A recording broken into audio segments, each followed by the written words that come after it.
Vojislav Šešelj, predsjednik Srpske radikalne stranke, šokirao objavom na Twitteru. Šešelj je izvrijeđao poginulog Šabana Šaulića i njegove fanove riječima: bio je vašarski zabavljač, a budale žele nazvati ulicu po njemu. Dok su se neki pratitelji složili s njim, druge je ova izjava jako razljutila. Predsjednik Srpske radikalne stranke Vojislav Šešelj na svom je Twitter profilu podijelio objavu koja će vjerovatno razljutiti brojne fanove nedavno preminulog pjevača Šabana Šaulića, a u kojoj se pobunio peticiji da se ulica u kojoj je rođen nazove po njemu. Politika jutros izvještava da je već 1500 budala potpisalo peticiju da se ulica Avde Karabegovića preimenuje u ulicu Šabana Šaulića.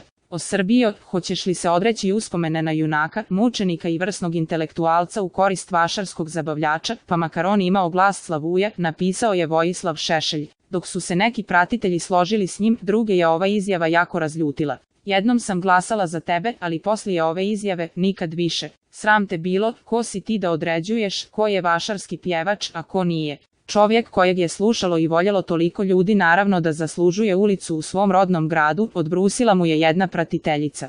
Čekajte, jel vi mene zezate kad kažete da se slažete s njim? Šaban je to zaslužio. Bio je doslovno najbolji pjevač koji se ikad rodio na svijetu. Bio je skroman i pošten, zar takav čovjek ne zaslužuje ulicu? Upitala je druga.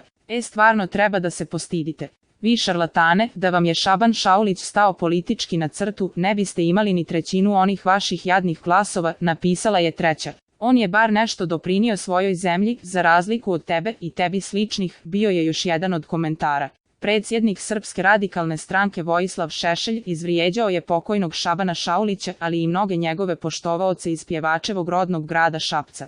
Podsjetimo, Šaban Šaulić je juče sahranjen u aleji zaslužnih građana na Novom groblju u Beogradu. On je prije nekoliko dana poginuo u teškoj saobraćajnoj nesreći u Njemačkoj kada se vraćao sa jednog nastupa. Poslije inicijative građana Šapca oglasio se i predsjednik Srpske radikalne stranke Vojislav Šešelj. Ne znaju neuki da je Avdo Karabegović neuporedivo značajniji sin srpskog naroda, napisao je jučer lider radikala. Legenda narodne muzike Šaban Šaulić poginuo je u nedjelju u saobraćajnoj nesreći u Njemačkoj, u kojoj je stradao i njegov prijatelj i muzičar Mirsad Kerić, koji je bio na mjestu vozača. Šaban Šaulić važi za kralja narodne muzike i bio je izuzetno poštovan i cijenjen u Srbiji i regionu. U njegovom rodnom gradu Šapcu osvanulo je obavještenje o prikupljanju potpisa kako bi ulica Avde Karabegovića, u kojoj se nalazi Šabanova porodična kuća u Šapcu, promijenila ime u ulicu Šabana Šaulića.